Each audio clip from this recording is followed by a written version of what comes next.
Hi everyone, Jane Craig here, Brand Swan. I just want to take a minute to welcome you and also thank our sponsor, Global Merchant Partners. They're a credit card processing company and they specialize in letting you keep more of your money, which is pretty cool. So without them, doing the video content would be almost impossible. It's quite time consuming. And as you know, we do this just to highlight the women in this community. We don't really get anything in return. So thank you so much for GMP for letting us continue to do this for the 7th annual year. So without further ado, let us go into the interview. Hi, everyone. Today we are with Johanna Jackson, who is a registered corporate coach. She brings her experience in the corporate world to help others reach their fullest potential. She has over 19 years of coaching experience and is dedicated to pushing individuals beyond their limits and bringing more joy to their lives. As a featured blogger for a Fortune 500 company, she's able to share her insights with a wide audience. Additionally, she has served on councils that fostered open communications between the service organization and their managers. So you came highly recommended, and we're glad to have you.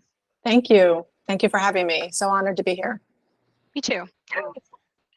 So who are you? What do you do? And how did it all start?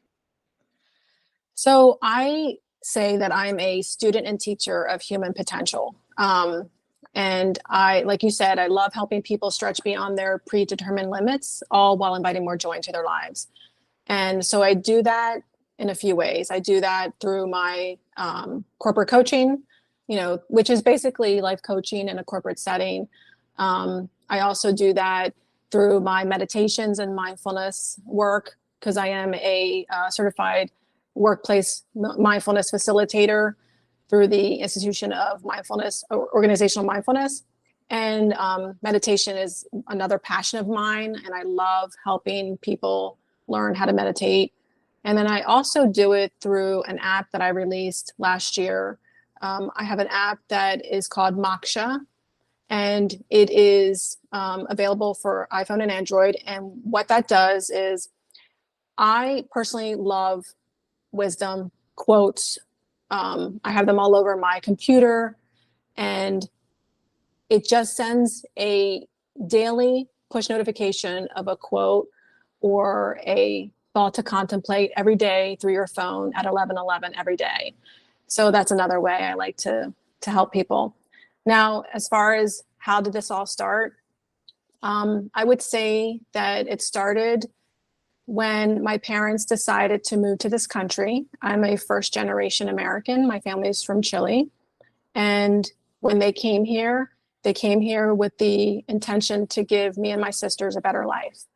And I wish I could say that it was a better life, but at first it was really, really difficult. I grew up in a very chaotic household with a lot of limiting beliefs. And my parents, did the best they could with what they knew. But I had a knowing inside of me that things didn't have to be this hard. So I definitely consider myself a seeker. And I was seeking, relief, information on how to change things and how to make life better. So that really was the starting point of my journey to live a better life than what my parents had. Was there a particular turning point or just something that happened that turned it all around for you? That's something you had to push through? I have had a few, but there's a recent one actually that I would share with you. This was a pretty big one, and I think that it took everything I learned up until this point to help me get through it. So I love nature, as you can see from my background. And one of my favorite things to do is hike in the woods. I love it. It brings me so much peace and it recharges me. I actually consider it a sacred space. And one day I was hiking, and I usually hiked by myself. I was hiking. I was on my favorite trail, and I saw an individual come up. And as soon as I saw them, my intuition said, turn around. And I didn't. And I started thinking, oh, Joanna, don't think the worst of people. And sure enough, I kept going. And as soon as I passed them, my entire body just lit up. I had this feeling come over me that this isn't safe.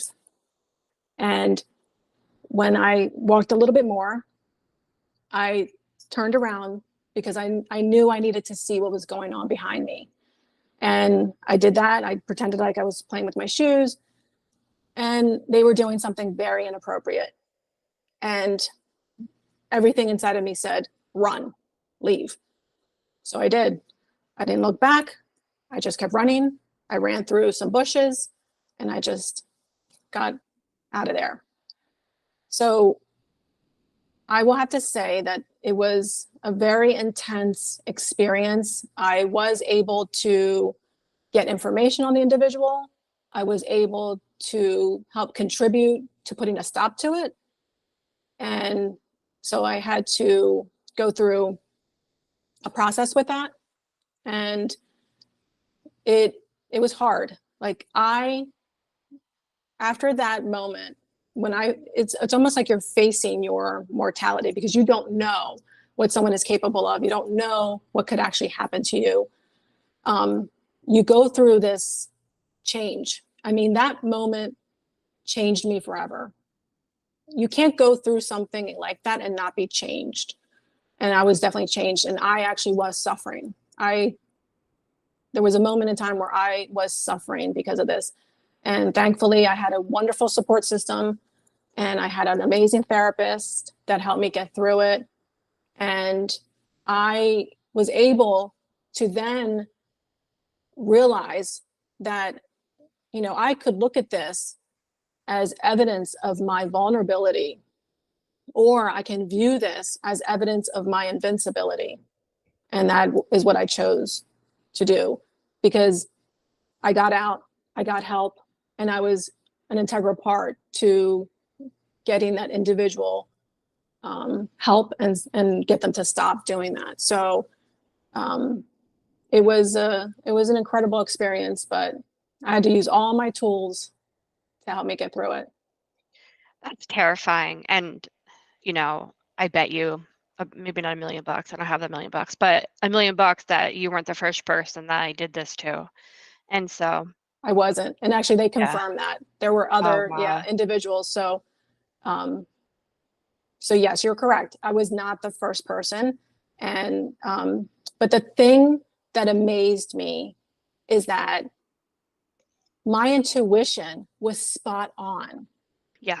And Yeah. that is such an important message, because we have this beautiful internal guidance system that is there to serve us, to protect us, to help us. And I initially ignored it. And it's a great reminder to, think about that. Pay attention to your body. Your body is not lying. Your intuition is there to serve you and help you. So it was amazing to experience all of that. Wow. God, so much is going through my head right now. Just the, how you must have felt, it's to not feel safe, even in a place that you find to be a sanctuary is life altering, So now you're always going to be looking over your shoulder. You're always going to be, wondering who's around that bend. And that might affect you for a long time. But Mm-hmm. knowing that you at least have the power to put a stop to someone who is doing it on a serial basis. So I'm really proud of you. Thank you. Yeah. And I did go through all that. I was paranoid. I was depressed. I was angry. I mean, this person took this sacred space from me is what it felt like. But we are very strong. We're stronger than we think, than we realize. And, we can come out of things for the better. And I will say that I feel like I did come out of this for the better. Yeah, I think when you express vulnerability and you get hurt, but then still find the courage to be vulnerable throughout the rest of your life afterwards, I think that's quite brave. So, Right. Exactly. so what's like the biggest lesson that you've learned, with that experience? And you can give me two answers, one with this personal experience, but then another that, maybe work-wise. Any experiences that kind of, Yeah, so the lesson that I learned, really the big lesson that I learned with that incident was that, my internal guidance system is there. It's always there. It's there to help me. And I am a big,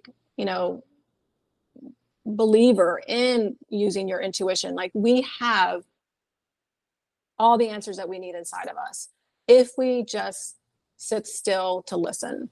And first off, trust ourselves to know that we are here to help ourselves. I can trust that I, going through that experience, can, if I ever was in another situation like that I can trust myself to get myself out of it.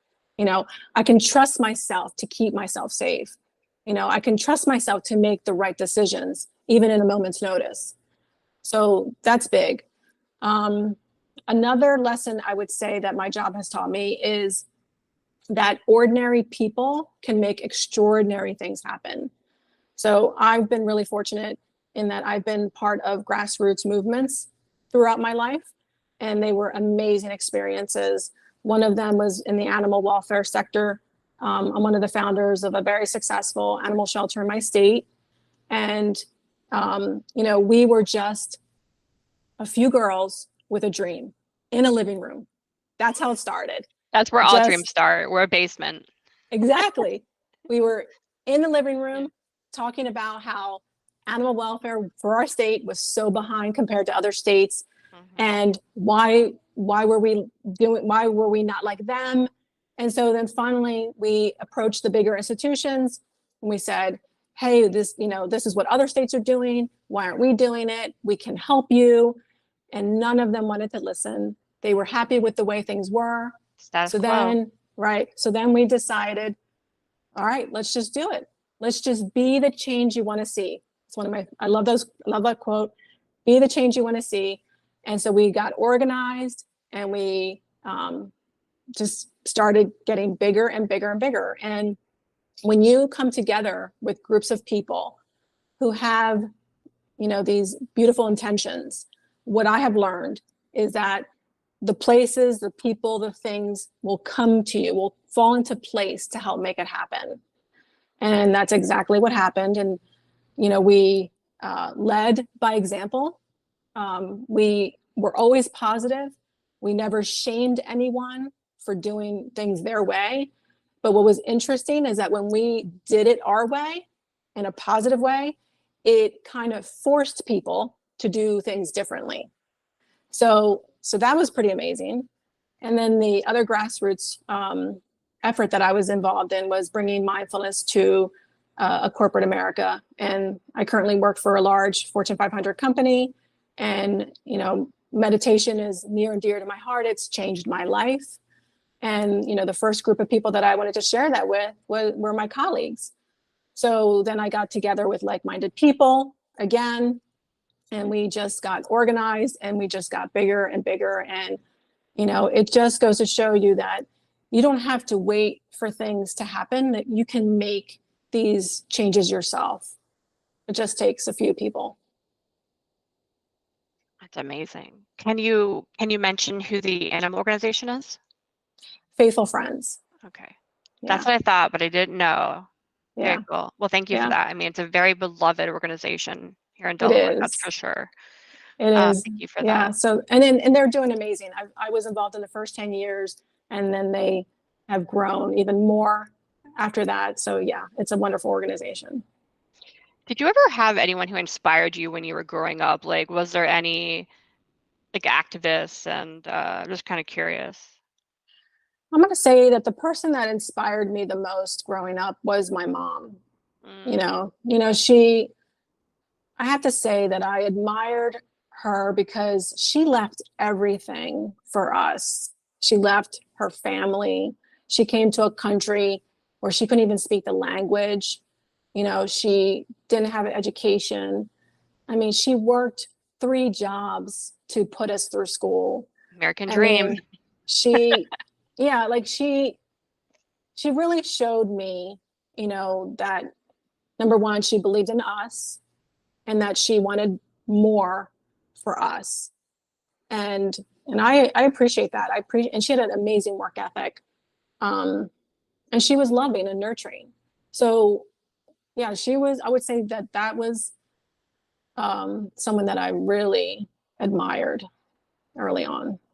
Would you and even consider now. her, would you consider her a leader? Yes, I would, but it's interesting because leaders can come in so many different forms, right? And it's, I think most people think of leaders as you have to be something big, and you don't have to be a leader to, a big organization. You can influence and be a leader in just your family or just small groups, and that makes a difference. I mean, because of her, I have been able to do things and push, our boundaries, for getting ahead and making a difference. She's paved the path for me, like when you think about like all the people before you, like your ancestors, they're all paving a path for you. And for her to come to this country, I wouldn't be here if it wasn't for her. I wouldn't be here doing the things that I am doing or that I have done if it wasn't for her. Something tells me you'd still be a badass though, no matter where you were. Yeah, well, life would be very different in Chile, that's for sure. But yes, you're probably right. I probably would be doing things there too. Is there a question that you wish I'd asked you that I didn't so far? Yes. I love quotes, as you know, because I created an app for quotes. If you We'll link it below, by the way, guys, so you can check out our app. If you asked me what my favorite quote was, I would say it's from Socrates. And I think it's perfect because it basically says the secret to change is not to focus all of your energy on fighting the old, but on building the new, which is so true. Yeah, sometimes we keep things the same without really realizing what the reason is, and sometimes there really isn't one. Mm-hmm. So that's very cool. I think mine's always been be true to your work, your word, and your friend. That's beautiful. Thorough. Yeah, I I like could talk that. about quotes all day, honestly. So I'm definitely gonna check out your app, and it's beautifully named as well. Thank you. Yes, It stands for freedom, liberation. Oh, okay. So I picked that because, what do we all want?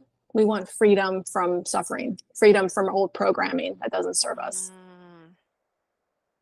Speaking of which, do you have any like books that you recommend on the subject or any subject? Your top 3 maybe?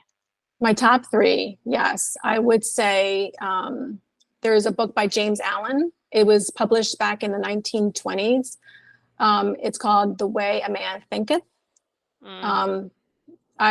Because there's like 3 books that I give out as gifts a lot. And I would say that definitely that book, because it talks about, your thinking creates your reality, which is very true. I love Oprah, and I love her little condensed book. It's funny, I have it right here.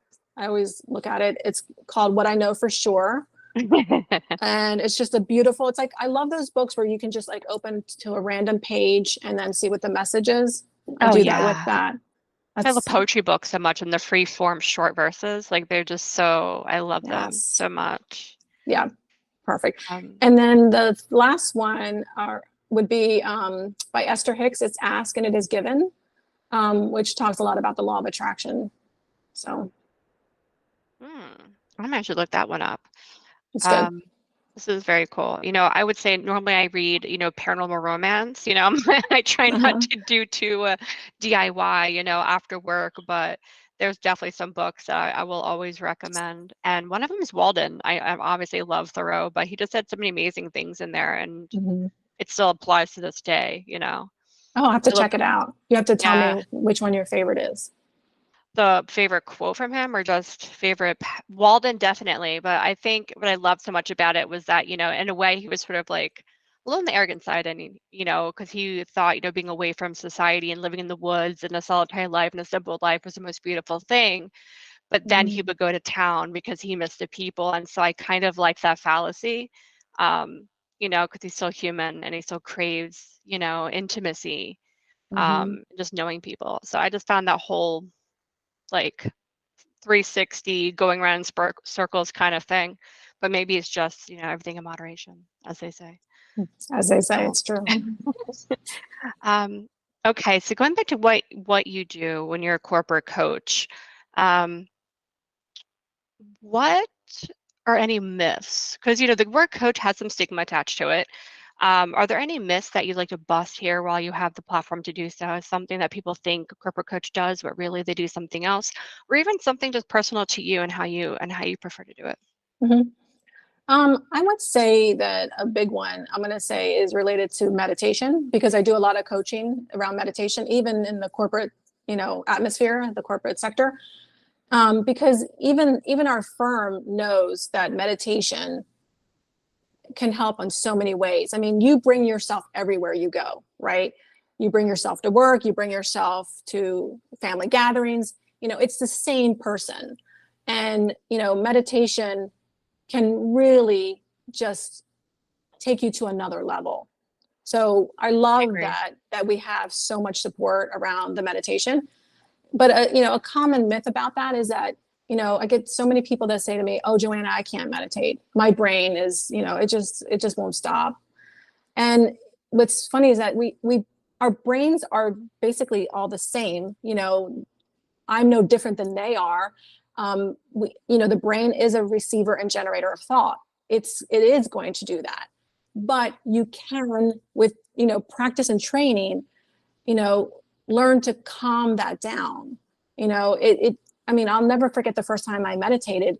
I was like, oh my God, I set a timer for a minute and I was amazed by how my brain wouldn't stop. And I just kept going, and I just kept increasing my time, to 2 minutes, 3 minutes, and 4 minutes, and 5. And then I started doubling at that point, 5, 10, 15. Yeah. And it just takes practice. But when you do it and you stick with it, that's when the magic happens. Like, meditation creates that space for the ideas, the inspiration, the peace, the joy, all the things that we're looking for to come in. But you have to learn to help create that space for it to come in. So that's a common myth. And if I can do it, anyone can do it. I love meditating. In fact, I did it before our call because I had already had, a bajillion meetings today, and I wanted to kind of center myself. And one of my favorites is the one where you hear a bell and you bring yourself back to the present. That one I found to be a little life altering. Mm-hmm. So I'd always listen for the bells. I do. I love the bells. And actually in my app, I have a bell. So when you get the quote, of course it's a bell, because I'm the same way. I love the bells. And that's actually how I meditate. I prefer the silence, and I use a bell in the beginning and in the end of my meditation. Yeah. Or I have a bowl I just use for a bell, basically. Yeah, me too. This is awesome. So where can we find you online if you want to kind of connect and just keep up with what you're doing? So my website is www.johanna.jackson.com. My name, it's my full name. Cool. And then my app is www.mokshaliberation.app. And that's MOKSHA liberation.app. Cool. So we'll have those the links below too, so you guys can easily click it. And Johanna, it's such a pleasure to have you. And I just love that you gave us a gift of meditation, just reminding us it exists and that we should absolutely use it on a daily basis, in my humble opinion. Thank you so much for your wisdom. And thank you. And again, I'm so proud of you for dealing with that and confronting your fears. And what a great interview. Thank you. Appreciate it. Yes.